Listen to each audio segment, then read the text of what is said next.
morning. Bit of a windy day today, but we're out doing one of my favorite pastimes. Now, if you look at my surroundings, you'd think I was deep inside a wetland, Okavango Delta, places like that, that people spend thousands of rands to go and visit. But I'm not. I'm on Val de Vie. And basically, what I'm doing is I'm birding. Coming out, checking on what is happening in the neighborhood, seeing how many species we've got. Do that on a continual basis. Just this area, we're at the golf lodges on Pearl Valley. We've got wetland habitat. We've got structures, we call them houses. Birds see them as cliffs, so your cliff nesting species will be here. So just in this area, you've got an incredible diversity of birds. From your aquatic species, coots, ducks, that sort of thing, right through to fish eagle have come over recently. We've got red-winged starlings nesting on the buildings, speckled pigeon, which are all your mountain birds. But as I said, they see the buildings pretty much as cliffs. And that's the beauty of an estate like this, is we've got a wide range of habitats. So what we're going to do in this video is we're going to go through the estate, look at different habitats, look at different bird species. But the big thing to me is come out and have a look. Have a look at this incredible estate you're living on. Have a look at what is around us and think about how can we enhance and protect what we've got. Okay, we've shifted a little bit. We're now down on the golf course on hole 14, and again just showing the amount of habitat here. We've got what amounts to woodland here, a small patch. So here you'll get your tree-loving birds, flycatchers, that sort of thing. Of course, all birds perch, so a lot of birds will use these trees at night.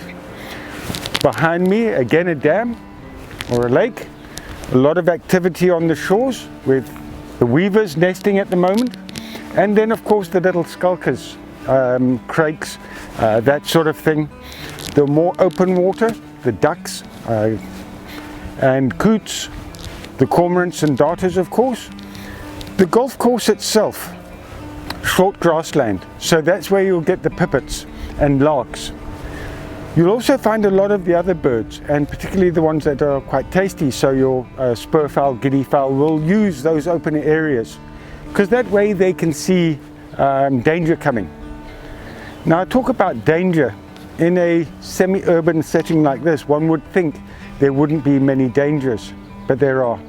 We do have mongoose and genet, those are natural dangers. But our biggest killer of birds, unfortunately, is domestic cats. A lot of cats on the estate, and they do wonder. It's been estimated that in Cape Town at least, cats account for a vast percentage of birds as they prey. Now, that's not because they're hungry, but cats are predators, and like any predator, they will hunt given the opportunity. I say unfortunately because it is possible to train cats to stay in the house on the property, but most people unfortunately don't have time for that. So we're faced with a challenge. However, for the birds, they're fairly used to danger, so pragmatically, if a few are taken out by predators like cats, we have to live with it. Sad for the individual, but for the species, it's not a major train smash yet. Okay, having moved again, we're now on the gentleman's estate at the bottom end of Val de Vie 2 on these temporary wetlands. And I say temporary because not all habitat, of course, is permanent. What is happening as the flays fill up during the winter, so they flood into the vegetation. That rotting vegetation gives energy to the water, into the water, and that gives insect life, frogs, that sort of thing, a place to survive, to live, to breed. As soon as you've got prey species, you've got birds coming in to take advantage of that. So things like the black-winged stilt, the plovers are here, or lapwings that they're called now. As the mud is exposed, as these flames dry off, so we'll start getting crakes, snipe, that sort of thing coming in. Once it all dries off, they leave. They move off to other areas. The whole concept of a garden is actually very, very important. If you are going for just aesthetics, that's fine. But if you're going to have a garden that is designed to attract more wildlife in form of birds and what have you, then obviously indigenous is the way to go. But that's a whole different story. So I'd like to close off here, thanking you for your time.